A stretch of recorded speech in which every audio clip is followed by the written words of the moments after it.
कि मंदिर में दाना चुगकर चिड़िया मस्जिद में पानी पीती थी, कि मंदिर में दाना चुगकर चिड़िया मस्जिद में पानी पीती थी। सुना था कि राधा की चुनरी कोई सलमा बेगम सीती थी, कि एक था रसखान जो रघुपति राघव गाता था, कि एक था रसखान जो रघुपति राघव गाता था, और एक था प्रेमचंद जो लोगों को ईदगाह सुनाता था। कल एक कोलियरी क्षेत्र का आदमी हमसे मिला, काफी सीनियर था, वो वर्कर था वहां का, हमारे साथ फोटो लिया। बोले फोटो को क्या कीजिएगा? बोला बस कुछ नहीं, जनरल मैनेजर को व्हाट्सएप कर देंगे, मेरा काम हो जाएगा।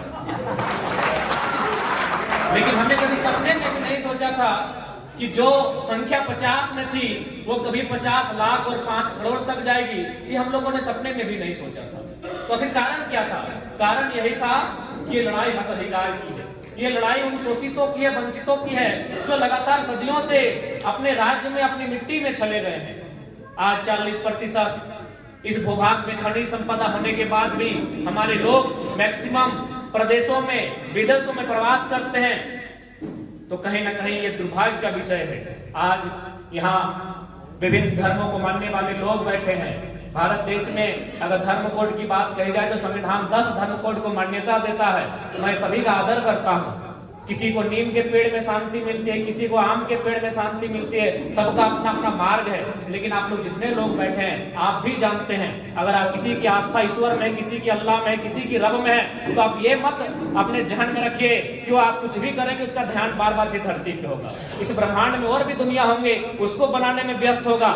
एक बात आप जान लीजिए, यदि आज हमारा उद्धार कहीं से होगा, आज अगर कोई हमें सुरक्षा प्रदान करेगा, आज कोई हमारे हक अधिकार की लड़ाई को लड़ेगा, तो कहीं ना कहीं वो सर्वोच्च मंदिर है हमारा, जिसमें सभी धर्मों के लोग की आस्था होती है, जिसे राज्य में हम विधानसभा कहते हैं और देश स्तर पर हम संसद कहते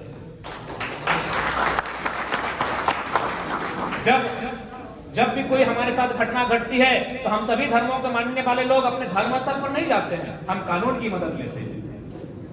जब भी हमारे साथ कोई अन्याय होता है, जब भी कोई हमारे साथ अत्याचार होता है, हम अपने धर्म स्तर पर नहीं जाते हैं, हम कानून की सहायता लेते हैं। क्योंकि कहीं ना कहीं भारत, ये दुनिया आज लोकतंत्र के ढांचे में बन चुकी है। और बिल्कुल जिसने इस सृष्टि का निर्माण किया है, वो इसी धरती पे उसकी नजर नहीं होगी। जब उसने इस जहां का निर्माण किया है, तो क्या 510 मिलियन की धरती में वो बिजी होगा? इस धरती से बाहर कई ग्रह, कई उपग्रह, कई धूमकेतु, कई आकाश पिंड है, हो सके वो वहां होगा। इसलिए आज अगर हमें हमारी आने वाली भविष्य को सुरक्षित करना है तो राजनीति के अर्थ को समझना होगा। जो आज संविधान निर्माताओं ने हमारे हाथों में, एक दौर था जिसे हम राजतंत्र कहते थे, उस समय राजाओं का तलवार महत्वपूर्ण था, उनकी तलवार के आगे हम बहस नहीं कर सकते थे। लेकिन भारत एक लोकतांत्रिक देश है, हमारे पास लोकतंत्र का सबसे खूबसूरत ढांचा 1 पर्सन 1 वोट 1 वैल्यू है, जो आज के दौर का सबसे शक्तिशाली हथियार है। इस हथियार का आपको इस्तेमाल करना है।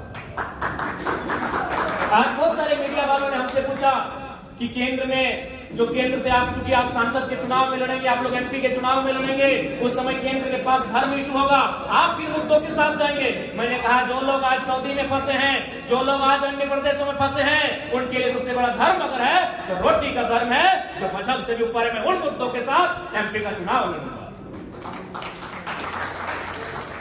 आज बहुत सारे लोग ये कहेंगे हम लोग विधायक, सांसद का ख्वाब या फिर बनने आए हैं। मैं आपको स्पष्ट कहूं, हमारे बीच रिजवान दा भी आज परिचय के मोहताज नहीं रहे, हमारे मोती दा भी परिचय के मोहताज नहीं रहे। इसी बीच हमारे प्रधान महासचिव खाने खान फरजान खान भी आए, परिचय के मोहताज नहीं रहे। निश्चय आज नहीं तो कल ये कोई बड़ी पार्टियां इनको टिकट ऑफर करेंगी, ये विधायक बन सकते हैं, बिल्कुल इनमें काबिलियत है और इनका कहीं ना कहीं क्षमता है। आज नहीं तो कल इनको कोई टिकट ऑफर करेगी, ये एनडीए इंडिया गठबंधन कहीं जा सकते हैं। लेकिन मैं ये हो सके 10 साल बाद पार्टी की सेवा करने के बाद ये मंत्री भी बन सकते हैं। लेकिन यकीन मानिए ये दिल से कभी खुश नहीं हो पाएंगे।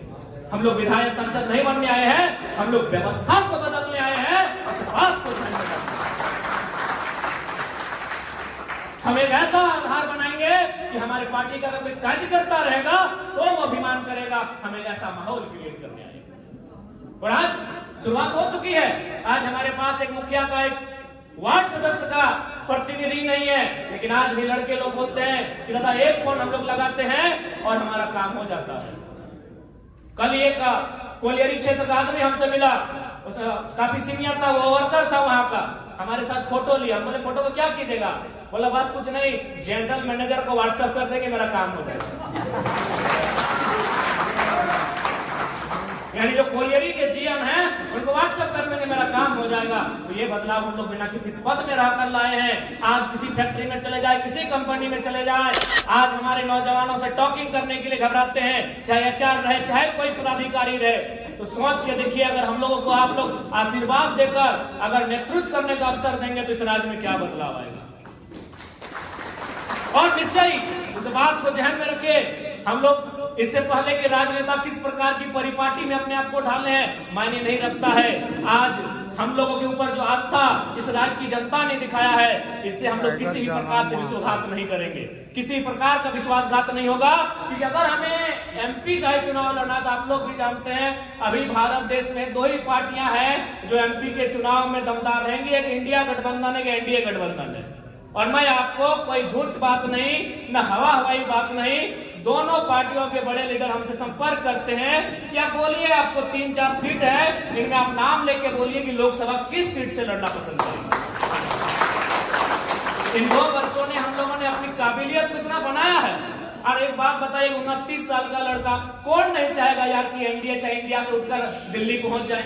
लेकिन क्या होगा, हम तो एमपी बन जाएंगे, लेकिन आज जो झारखंड की जनता जो एक उम्मीद से देख रही है कि कोई आएगा उस विधानसभा के भीतर, कोई जाएगा उस राजधानी के भीतर, कोई जाएगा देश की राजधानी में जो हमारी बातों को रखेगा। आप भी जानते हैं, चाहे एनडीए गठबंधन हो, चाहे इंडिया गठबंधन हो, जो एमपी एमएलए क्यों ना रहे, वो कहीं ना कहीं दिल्ली से संचालित होता है। और दिल्ली से संचालित होने वाला नेतृत्व हमें नहीं चाहिए।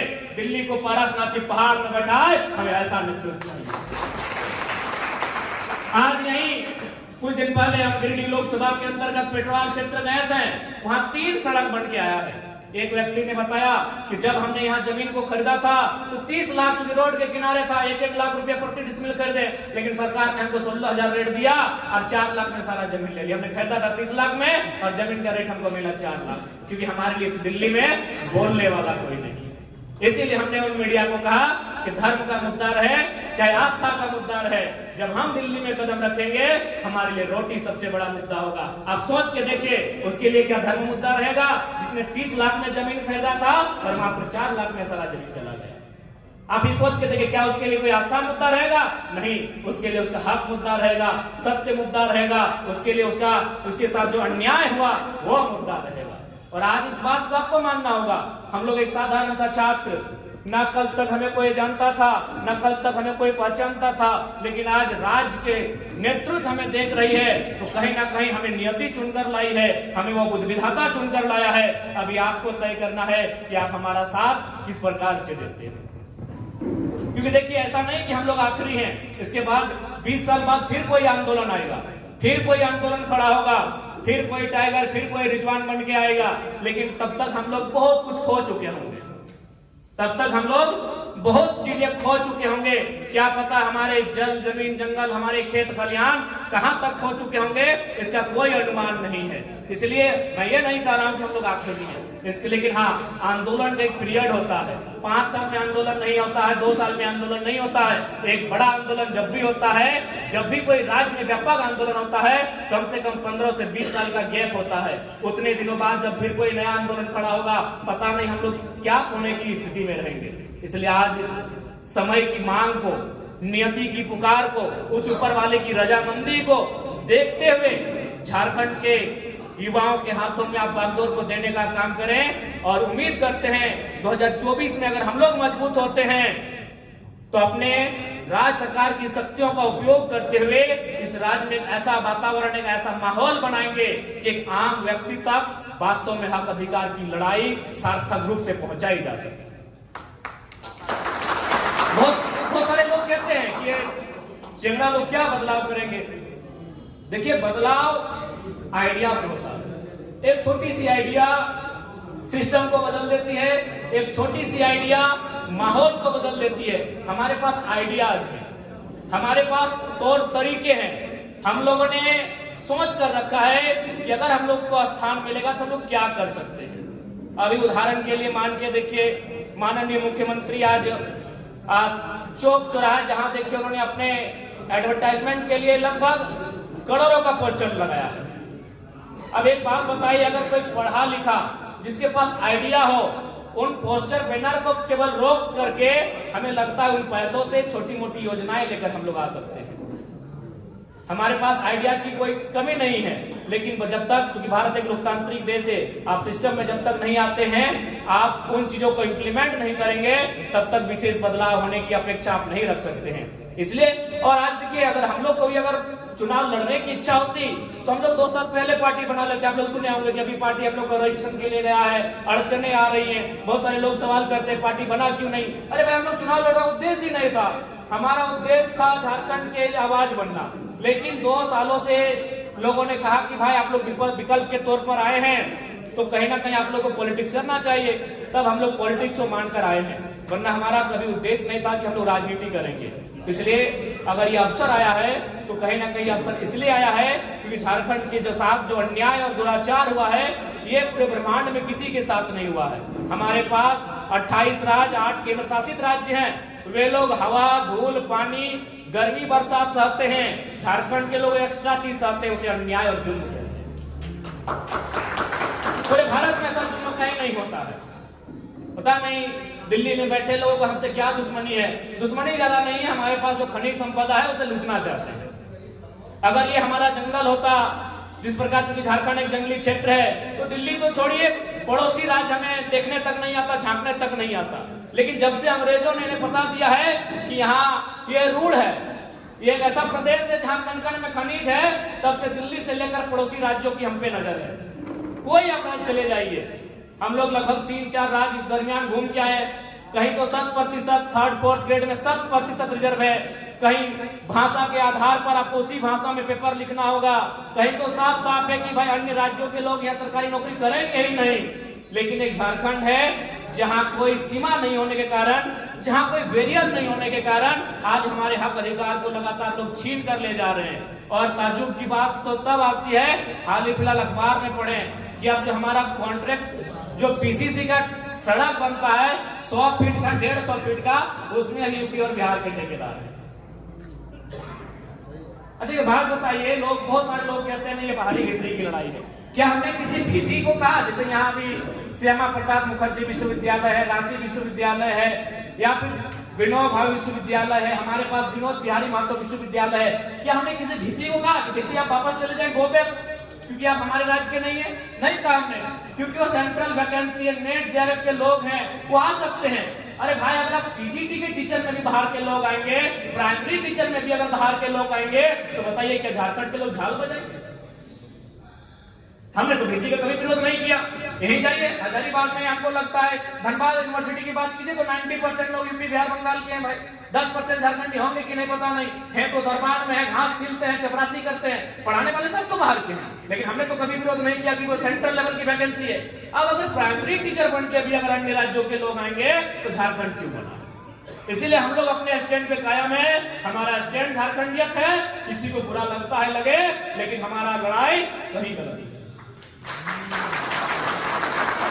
हमने कभी रांची के डीसी से सवाल किया या फिर धनबाद के डीसी से कि आप हमारे राज्य के नहीं है, आप चले जाएं? नहीं किया, क्योंकि एक ग्रेड की बहाली है, यूपीएससी से चुनकर आए हैं, वो पूरे देश में कहीं जा सकते हैं। हमने कभी डीसी से सवाल नहीं किया, हमने कभी एसपी से सवाल नहीं किया, हमने कभी जो बड़े पदाधिकारी हैं जो जिला को चलाते हैं उनसे कभी सवाल नहीं किया। लेकिन भैया, अगर वो दरोगा बन के, वो एसआई बन के, अगर वो बड़ा बाबू छोटा बाबू बन के सभी थानाओं में आएगा तो विरोध करेगी नहीं? हमारे लोग आपके राज्य में जिस प्रकार से जाते हैं, जो सम्मान पाते हैं, उसी सम्मान के आप यहाँ हकदार हैं। हमारे लोग महाराष्ट्र में भी हैं, हमारे लोग तमिलनाडु में भी हैं, हमारे लोग कर्नाटका में भी है, हमारे लोग गुजरात में भी हैं, हमारे लोग हैदराबाद में भी हैं। तो हमारे राज्य के लोग बाकी राज्यों में जो सम्मान, जो हकदार पाते हैं, आप उसके हकदार हैं कि भारत एक संवैधानिक देश है। लेकिन आप ये कहेंगे कि सर्वे सर्वा अगर आप रहेंगे और अगर हम लोग चुपचाप रहेंगे तो ये गलत बात है। इसलिए आज झारखंड के जनमानस को इस विषय में गंभीर होकर सोचना होगा।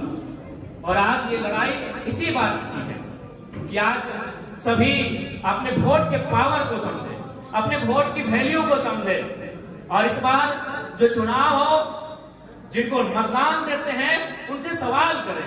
आज चूंकि रिजवान बता रहे थे कि नहीं, हमारे साथ गिरिडीह से, बगोदर से बहुत सारे साथी आएंगे, और स्वाभाविक मैं देख भी पा रहा हूँ, मैं पहचान भी पा रहा हूँ। जहां तक बगोदर का सवाल आता है, बगल में बिशुनगढ़ है, उसके बगल में डुमरी है, उसके बगल में नावाडी है।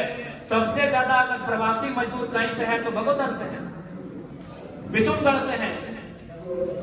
तो भाई जिस राज्य में 40% खनिज संपदा, अगर वहां के लोग पलायन करेंगे, कारण क्या है? नई नीति का। नीति क्यों नहीं बन रही है? न नेताओं की नीयत ठीक नहीं है। जिस दिन हमारे नेताओं की नीयत ठीक हो जाएगी, इस राज्य में नीति बनेगी, और जो लोग पलायन कर रहे हैं कम से कम संख्या में पलायन करेंगे और अपने राज्य में ही रोजी रोजगार करेंगे।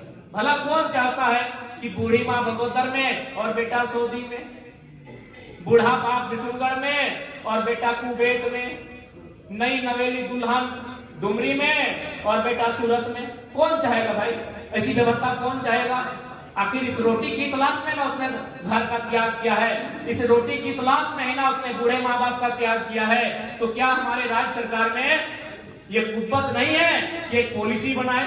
हमारे पास अनुमान हजारों हजार कंपनियां हैं, हजारों हजार फैक्ट्रियां हैं। अरे उतना तो छोड़िए, अगर आज के डेट से अगर हमारे लीडर अगर ये प्रण ले लें कि हम लोग फैक्ट्रियों में चंदा नहीं लेंगे, तो मैं पूरे विश्वास के साथ कहता हूं, एक एक फैक्ट्री में 100 गो रोजगार आज के डेट से निर्माण हो जाएगा।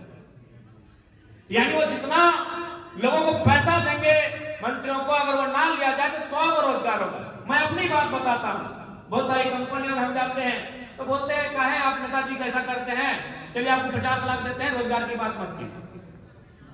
जो लोग आप बोलते हैं कि ज्वाइनिंग करवा दीजिए, उनकी बात मत कीजिए। तो बारीकी से 2 सालों में एक चीज समझ में आया कि अगर इनकी नीयत ठीक हो जाएगी और ये अपना चंदा केवल फैक्ट्री और कंपनियों से ना लें, तो मेरा मानना है एक एक फैक्ट्री फिर से एवरेज 100 को रोजगार देगी। तो हमको लगता है बड़ी बड़ी कंपनियां 25 से 30 हजार होंगी, कुल तो 50 से पार होंगी। तो आप गुना भाग करके देख लीजिए कि वन टाइम सिर्फ आज अगर 81 के 81 विधायक और हमारे 20 सांसद अगर ये प्रण ले कि हमें किसी फैक्ट्री में चंदा नहीं लेना है, चाहे वो रमटा की फैक्ट्री हो, टाटा की हो, टिस्को की हो, हिंडाल्को की हो, एचईसी की हो, या वेदांता की हो, या बीसीसीएल हो, सीसीएल हो, या ईसीएल हो, या एनटीपीसी हो, उसी दिन से इस राज्य में एक्स्ट्रा 200 को रोजगार एक कंपनी देगी। यानी नियति इनकी ठीक नहीं है, इनकी नीयत ठीक नहीं है। तो इसलिए आज हमें इस गंभीर विषय को सोचना होगा, नहीं तो आने वाली पीढ़ी शायद हमारी बोल भी नहीं पाएगी। आज तो हम लोग बोल लेते हैं, टाटा के खिलाफ बोल देते हैं, वेदांता के खिलाफ बोल देते हैं। आज तो हम लोग भ्रष्ट आईएएस आईपीएस को कटघरे में लाके खड़ा कर देते हैं, सरकार को तो नींद खराब करके रखे हैं, लेकिन आने वाली पीढ़ी बोल भी नहीं पाएगी। इसलिए आज समय की मांग को देखिए, समय की डिमांड को देखिए और इस आंदोलन के महत्व को समझिए। ये आंदोलन एक जाति एक वर्ग का भला करने नहीं आया है, ये आंदोलन तमाम झारखंडी जो हाशिए पे जा रहे हैं, जो डाउन टू अर्थ जा रहे हैं, उनकी एक आवाज बन के आया है। और एक आवाज ही है कि आज इस राज्य में 2 सालों में बदलाव लाके हम लोग खड़ा कर दिए। आप किसी पॉलिटिकल लीडर से मिलिए, वो चर्चा करते हुए हमारा पाए जाएंगे। अरे राज्य की तो छोड़िए, छत्तीसगढ़ से एक मैसेज आया था, इंस्टा में बधाई दिया कि हमारे एक साथी हैं वो छत्तीसगढ़ में विधायक बन गए। बोले हमको काहे बधाई दे रहे हैं? बोला 6 महीना से खाली आपका ही वीडियो दिखा रहे हैं। हाँ, जो भी हम नाम बोल रहे हैं, देखिए दादा नाम बता रहे थे, कोई मजाक और फेंका फेंकी बात नहीं कर। छत्तीसगढ़ में सीतापुर विधानसभा छत्तीसगढ़ में का है खाली वीडियो थी। यानी कहीं ना कहीं ये विचारधारा ये राज्य ही नहीं, ये देश भी सुन रहा है। तो आप तो राज्य के लोग हैं, आप हमारे अभिभावक हैं, आप हमारे भाई बंधु हैं। इस विचारधारा को इस सीमा के बाहर लोग पसंद कर रहे हैं, मान रहे हैं, उसका समर्थन कर रहे हैं। आप तो हमारे लोग हैं, आपका आशीर्वाद चाहते हैं। जो हमसे बड़े हैं उनका आशीर्वाद और दुलार चाहते हैं, जो हमारी उम्र के हैं उनका हम लोग सहयोग और समर्थन चाहते हैं। इस राज्य में जो नव निर्माण की किलकारी गूंजी है, एक आंदोलन आया है, इस आंदोलन को अब राजनीति का स्वरूप देने के लिए आज हमें कहीं ना कहीं जहां से नीति नियम बनता है, उन नियमों को बनाने वाले लोग जहां पहुंचते हैं वहां खुद को स्थापित करना होगा। थोड़ा ज्यादा समय नहीं ले पाएंगे क्योंकि अस्वस्थ है और बोलने में असुविधा हो रही है। मैं आज के यह मिलन समारोह का कार्यक्रम था जिसमें मुख्य रूप से हमारे बड़े भाई रिजवान साहब अपने साथियों के साथ, अपने अभिभावकों के साथ, अपने हित शुभचिंतकों के साथ हमारे साथ जुड़े। सिर्फ जुड़े कुछ नहीं, हमारी प्लानिंग का हिस्सा था। हमेशा मौलाना सरफराज जी से भी बातचीत होती थी, हमारी प्लानिंग का हिस्सा था। और ये नियम है कि भाई कहीं ना कहीं सबका अपना अपना समुदाय, कौम, वर्ग होता है। मान के चले ठीक है, जरा मान लो कितना भी अच्छा बोलता है, कितना भी अच्छा उसका विचार होता है, लेकिन यदि हम किसी स्वर्ण समाज में जाएंगे तो हमारा वहां प्रतिनिधित्व एक स्वर्ण समाज का होना चाहिए। वो हमसे डायरेक्ट नहीं मिलेंगे, स्वाभाविक है। यदि हम किसी अनुसूचित जनजाति वर्ग के सामने जाएंगे तो हमारा प्रतिनिधित्व उस वर्ग का होना चाहिए जो हमें वहां तक लेकर जाएगा। तो इसीलिए हमारी प्लानिंग का ऐसा था कि आप जो आपका वर्ग है, जिसे अब तक लोगों ने दिग्भ्रमित करके रखा है, उस वर्ग को आप एकत्रित कीजिए, उस वर्ग को आप जागृत कीजिए, उस वर्ग को आप एकजुट कीजिए। और हम लोग स्पष्ट कहेंगे, हम लोग सामाजिक न्याय की विचारधारा वाले लोग हैं। जिनका 1% आबादी होगा, अरे जिनका 0.1% आबादी होगा, हम उनको इग्नोर नहीं कर सकते हैं। इस राज्य में अल्पसंख्यक की आबादी 15% है, कोई भला इग्नोर कैसे करे? हम सामाजिक न्याय के पक्षधर हैं, हम लोग सामाजिक न्याय को मानते हैं। अगर कोई 1% भी है इस राज्य की आबादी में, उससे भी कम है, तो हम लोग उनको साथ लेकर चलेंगे। अल्पसंख्यक वर्ग तो 15% में आता है। और हमने तो अक्सर रिजवानदा से कहा है कि रिजवानदा, आज के डेट में अगर कोई भी झारखंड में पॉलिटिक्स करे बिना ट्रिपल M के नहीं कर सकता। सहयोग सबका होगा, लेकिन एक बेस होता है। सहयोग सभी वर्ग का होगा, लेकिन एक बेस होता है। इसलिए आज ये हर्ष और उल्लास का विषय है। और अक्सर जो हम पर एक समुदाय, एक वर्ग का, चूंकि ये प्लानिंग है, जब ये आंदोलन को देखा कि इस लड़के का कोई तोड़ नहीं है, इसको पैसा ऑफर करे तो पैसा लेता नहीं है, गाड़ी ऑफर करे तो गाड़ी नहीं लेता है, तब बोल जाए कुर्मी का बेटा है। आप तो देखिए हिंदू मुस्लिम भी करवाता है 2-4 लोग। तो देखा इसका कोई तोड़ नहीं है, इसे डिगा मैंने खरीदा नहीं जा सकता है, ये अड़ी है, अपने पथ पर अड़ी है। तो इसलिए ये भ्रामक बातें आती रही जात को लेकर, तो कभी धार्मिक बातें, अभी ना जाने 24 तक क्या क्या हथकंडे लोग अपनाएंगे, वो तो खैर कहना मुश्किल है। और आज के डेट में जानते हैं IT सेक्टर, बाकी पॉलिटिकल पार्टियों का क्या है, झूठ को सच करने में माहिर कितने हैं आप भी जानते हैं। इसलिए जब भी अगर हम लोगों पे संशय लगे, हम लोगों पे सवाल उठे, तो बस इतना याद रखेगा कि ये वो लड़का है जिसको डॉक्टर ने सख्त हिदायत दिया है कि 6 महीना बोलना नहीं है, लेकिन हमने ये कहा कि अगर हम चुप हो जाएंगे तो झारखंड चुप हो जाएगा। आज लोग भगवान की माने या ना माने, अपने आराध्य की माने या ना माने, डॉक्टर की मानते हैं। अब आप कहेंगे भाई आप ये क्या बोले कि भगवान की ना माने, खुदा की ना माने? अरे कौन सा धर्म कहता है ठगी करे, चोरी करे? सभी धर्मों के नेता तो ठग रहे, चोरी कर रहे कि नहीं? आज 81 में तो सभी धर्मों के नेता हैं, फिर भी राज के साथ ठगी कर रहे कि नहीं? यानी वो भगवान खुदा की नहीं मान रहे हैं, लेकिन डॉक्टर की मानते हैं। हमने डॉक्टर का भी नहीं माना। इसलिए जब भी आपको अगर कोई भ्रामक बातें आपके सामने आए, बस आप एकांत में जाके आंख बंद करके याद करना इस चेहरे को कि हमने इन 2 सालों में इस राज को स्थापित करने के लिए, इस राज के लोगों के अधिकार को चर्चा का विषय बनाने के लिए हमने क्या नहीं खोया। इसलिए ज्यादा ना करते हुए एक पंक्ति के साथ अपनी बातों को समापन करेंगे। और पुनः मैं धन्यवाद दूंगा हमारे रिजुदा, प्यार से इन्हें कहते हैं, और जो भाई प्यार से कहा जाता है नाम तो जुबान पे आ जाता है, बहुत प्यारे इंसान है, हमेशा आदर और प्रेम भाव रहा है। तो आज इनके नेतृत्व में जितने भी लोग हमारे साथ जुड़े उनका आभार करेंगे, धन्यवाद करेंगे। कि मंदिर में दाना चुगकर चिड़िया मस्जिद में पानी पीती थी, कि मंदिर में दाना चुगकर चिड़िया मस्जिद में पानी पीती थी। सुना था कि राधा की चुनरी कोई सलमा बेगम सी थी।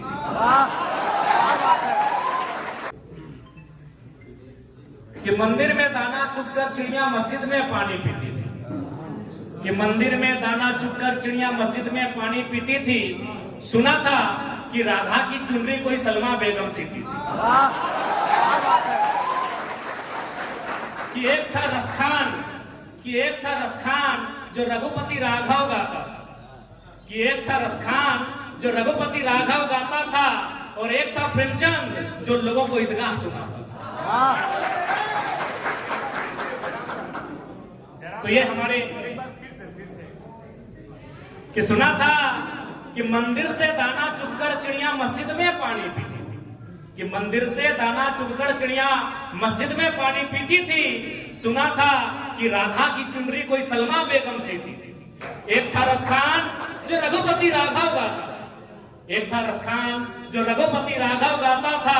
एक था प्रेमचंद जो लोगों को ईदगाह सुनाता।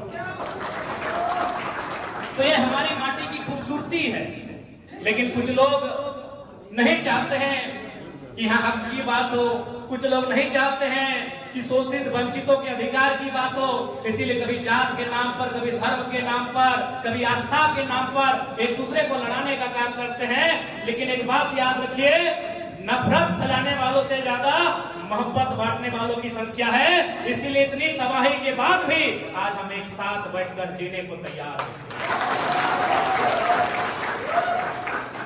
तो पुनः आज के इस कार्यक्रम में आदरणीय माननीय श्रद्धेय बड़े भाई रिजवान के नेतृत्व में जितने भी लोग, हमारे अभिभावक हमारे साथ आए, उनका तहे दिल से आभार, जोहार, आदाब, नमस्कार। और उम्मीद करते हैं झारखंड के लोग जिस उम्मीद के साथ हमें देख रहे हैं, उस उम्मीद के लिए हम लोग अपने प्राणों की आहुति तक, अपने आखिरी बूंद जो खून का कतरा होगा, हमारी जो अंतिम सांस होगी, निछावर करेंगे। लेकिन इस राज की माटी से, इस राज के अधिकार से, इस राज के लोगों के विश्वास से किसी प्रकार का समझौता नहीं होगा। ये हम लोग आपको पूर्ण विश्वास दिलाते हैं। पुनः आज की कीमती समय निकाल कर आने के लिए सभी मीडिया बंधुओं का धन्यवाद, आपका बहुत बहुत धन्यवाद। क्योंकि लोकतंत्र का चौथा स्तंभ, उसकी भूमिका बन जाती है। उसकी भूमिका इसलिए बन जाती है कि जब विधायिका में बैठे लोग एक एक के घर से हजारों करोड़ का राशि मिलता है, जब कार्यपालिका के लोग कोयला के काले धंधे में व्यस्त हो जाते हैं, और जब न्यायपालिका में भी न्याय की उम्मीद टूट जाती है, तब पत्रकारिता का रोल बहुत बड़ा हो जाता है, उनका जिम्मा, उनकी जवाबदेही बड़ी हो जाती है। ऐसे में जितने भी मीडिया हाउस के लोग आए हैं, उनका धन्यवाद, झारखंडी जोहार करते हैं।